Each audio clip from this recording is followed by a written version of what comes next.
Perawat cantik tuan muda arogan. Bab 238. Terus kenapa kalau dia yatim piatu? Pulangkan dia ke negara asalnya. Mami nggak like gadis ini, Camilla. Sharon masih berkacak pinggang. Sayang. Josh masih mencoba menenangkan Sharon. Apa sih?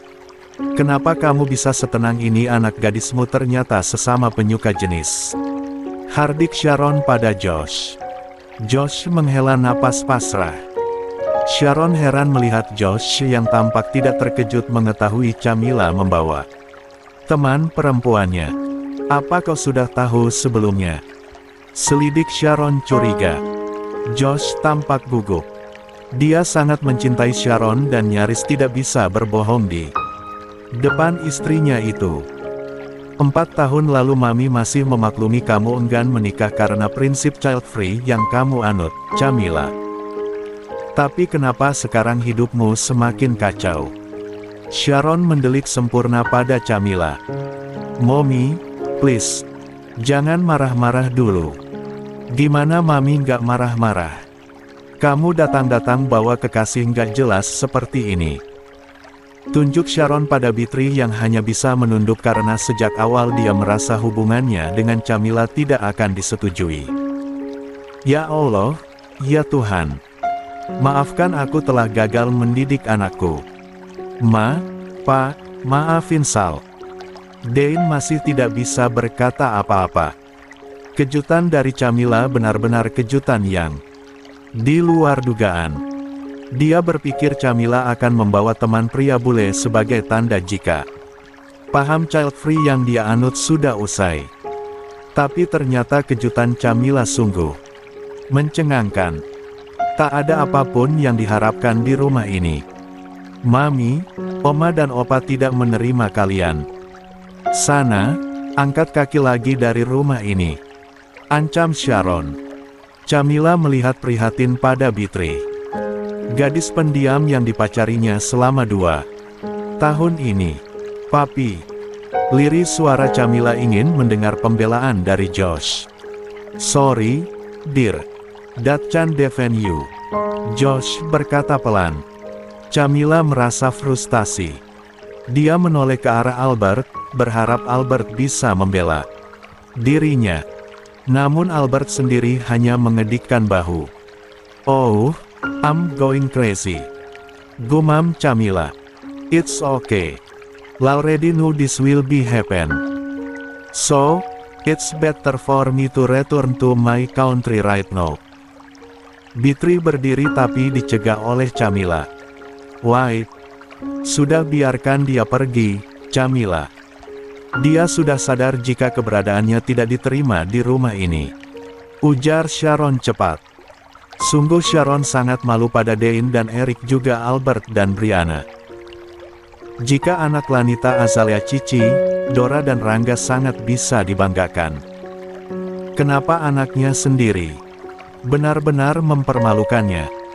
Terlebih Josh ternyata sudah lama mengetahui hubungan Camilla dan Bitri tapi hanya bisa diam saja selama ini. Apa kalian masih ingat siapa Alfian? Anak Yulia dan Franz. Yulia adalah istri pertama Wiratama, ayah kandung Rangga, dan Franz adalah rekan artis Diah Pitaloka yang berselingkuh dengan Yulia. Alfian diadopsi oleh Diah Pitaloka dan Ustaz Ridwan, sementara Yulia yang menemukan hidayah di pesantren Al-Ikhlas dulu adalah panti asuhan Sandraloka, salah satu panti asuhan milik keluarga Dharma Wangsa, kini menjabat sebagai kepala koki di pesantren tersebut. Yulia hijrah sepenuhnya setelah diusir Wiratama dan dicampakkan oleh Franz. Alfian mengenyam pendidikan di Kairo dan pada akhirnya menjadi dosen di universitasnya sendiri. Kini Alfian pulang ke Indonesia karena mendengar kondisi Yulia sedang sakit keras. Ustaz Ridwan dan Diah Pitaloka memberi kabar dan meminta Alfian pulang demi Yulia. Pesantren Al-Ikhlas. Kalian tahu, enggak? Gus Alfi anaknya Ustaz Ridwan pulang dari Kairo. Umi Yulia sakit keras. Dan tahu? Enggak. Gus Alfi tampan banget, ujar salah seorang santriwati pada rekan-rekannya. Iya, ganteng tahu. Kulitnya nggak terlalu putih tapi asli manis banget. Manisnya ngalah-ngalahin gulali. Timpal yang lain. Aku belum pernah lihat foto Gus Alfi, loh. Aku pernah lihat di ruangannya Ustaz Ridwan. Apa jangan-jangan Gus Alfi bakal gantiin Ustaz Ridwan memimpin pesantren ini? Ya. Secara Ustaz Ridwan sudah agak sepuh sekarang. Tapi apa Gus Alfi masih single? Masih single, dan info ini akurat kudapat dari Umi Yulia. Jadi Gus Alfi ini anaknya Umi Yulia tapi diadopsi Ustaz Ridwan dan Umi Diah lalu disekolahkan ke Kairo, ya. Kasak kusuk mengenai Alfian yang hendak mengunjungi pesantren Al-Ikhlas begitu santer. Pasalnya, gosip ketampanan Alfian sudah menyebar di kalangan para santriwati. Benar saja, Alfian datang ke pesantren hendak mengunjungi Yulia di ruangan pribadinya. Yulia enggan dibawa ke rumah sakit sebelum bertemu dengan Alfian. Alfian kecil kini berubah menjadi tinggi tegap, berkulit sawo matang dan memiliki alis tebal bak semut beriring. Rahang yang kokoh juga ujung hidung yang mencuat. Wajah Alfian adalah perpaduan wajah Yulia dan Franz. Tak banyak orang tahu jika ayah kandung Alfian adalah aktor senior bernama Franz yang kini sudah hidup bahagia dengan keluarganya sendiri. Rumah kediaman keluarga Darmawangsa. Sebuah mobil hitam tampak di seberang rumah Reza Darmawangsa.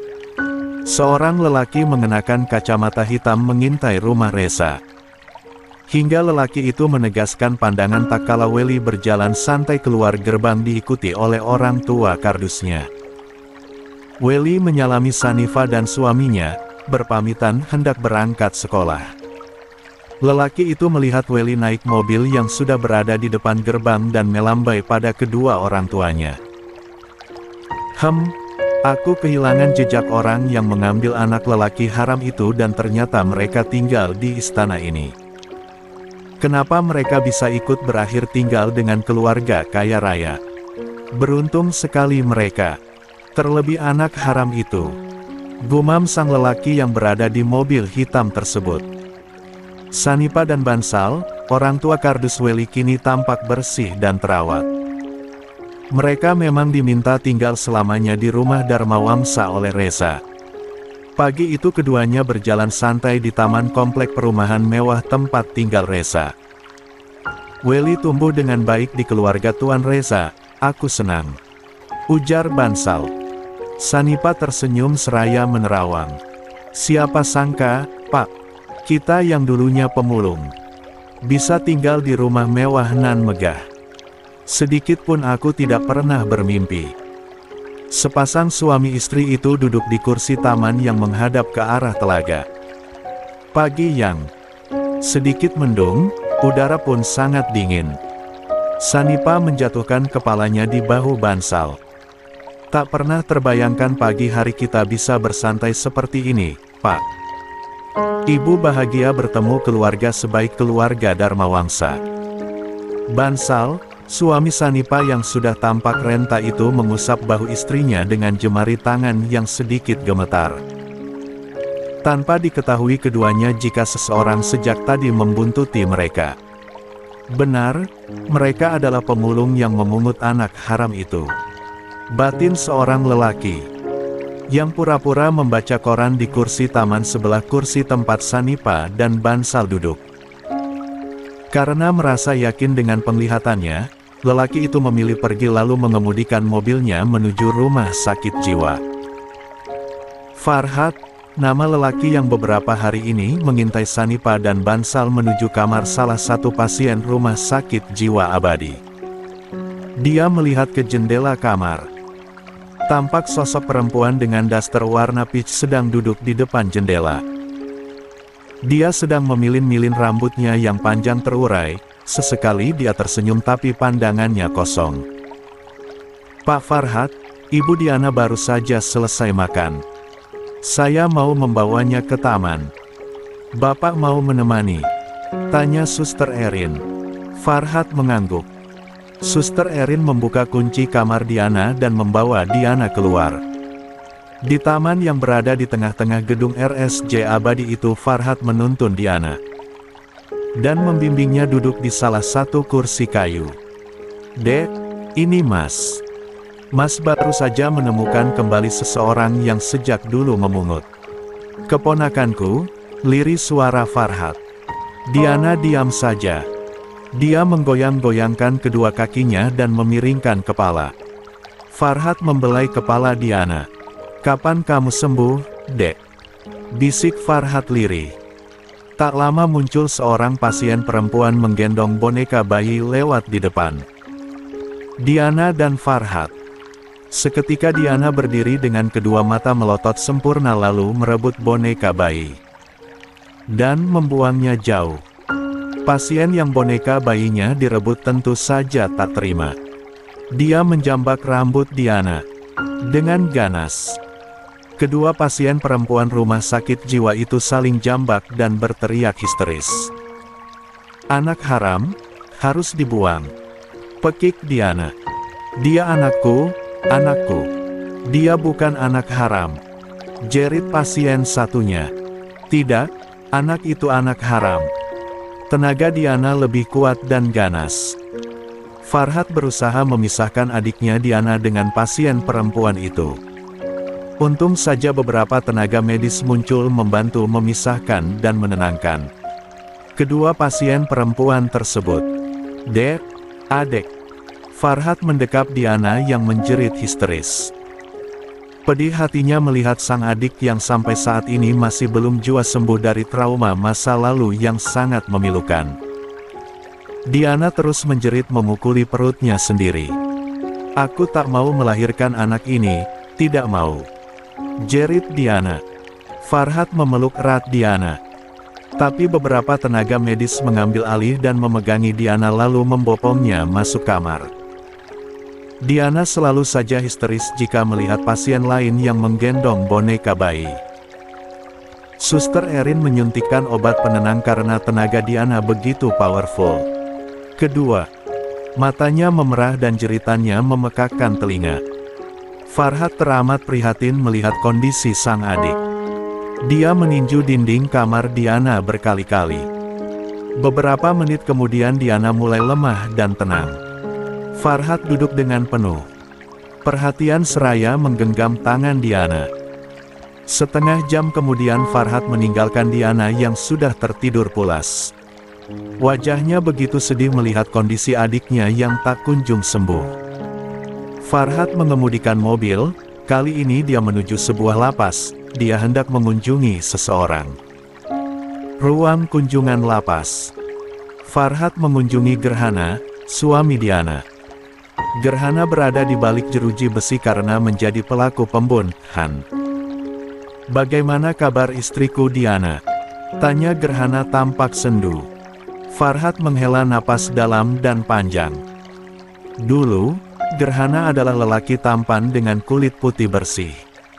Kini penampilan Farhat tampak kurus dan tak terawat. Rambut gondrong sebahu serta wajah yang dipenuhi kumis dan jambang. Baru saja aku menjenguknya. Diana masih saja histeris, sahut Farhat dengan wajah sendu. Farhat menceritakan insiden yang terjadi di rumah sakit jiwa Abadi. Gerhana menghela napas pasrah tetapi kedua tangannya mengepal. Mimpinya hidup bahagia bersama Diana musnah sudah. Diana menjadi gila dan tak kunjung sembuh meski sudah sekian lama. Dirinya pun harus mendekam di balik jeruji besi karena sudah menghabisi nyawa seorang lelaki yang sudah tega menodai istrinya tercinta. Rasanya aku ingin membunuhnya berkali-kali karena sudah berlaku biadab pada istriku. Tak cukup aku menghabisinya sekaligus saat itu. Ingin kucincang dan kucincang lagi dan kusiksa seperti itu terus-menerus. Gerhana mengepal geram. Wajahnya mengeras dan matanya memerah. Farhat tak bisa berkata apa-apa. Andai saat itu dirinya ada di tempat kejadian, sudah pasti dia akan melakukan hal yang sama. Diana adalah adik kesayangannya. Mereka hanya hidup berdua sejak Diana duduk di bangku SMU dan Farhat sibuk kuliah. Sakit hati Farhat melihat kehidupan Diana yang hancur. Terlebih Gerhana yang kalap, karena melihat istrinya digarap secara paksa oleh lelaki lain. Kediaman keluarga Dharma Wangsa. Nawang dan Alex berada di ruang kerja Reza. "Mau kemana kalian berbulan madu?" tanya Reza. Nawang dan Alex hanya saling pandang. "Kenapa bingung? Katakan saja kemana kalian ingin berbulan madu," tanya Reza lagi. "Maaf, Tuan. Terima kasih karena Tuan selalu menawarkan acara bulan madu untuk kami.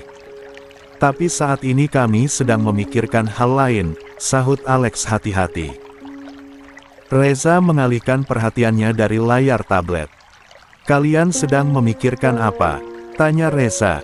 Alex melirik Nawang. "Begini, Tuan. Nawang menceritakan penemuan mobil hitam yang sudah beberapa hari mengintai rumah Reza Dharma Wangsa. Ada yang mengintai Welly dan membuntuti Ibu Sanipa dan Pak Bansal." Kening Reza berkerut. Alex dan Nawang mengangguk bersamaan. Reza mematikan layar tablet, dia kini sepenuhnya fokus pada Nawang dan Alex. "Ceritakan," titah Reza.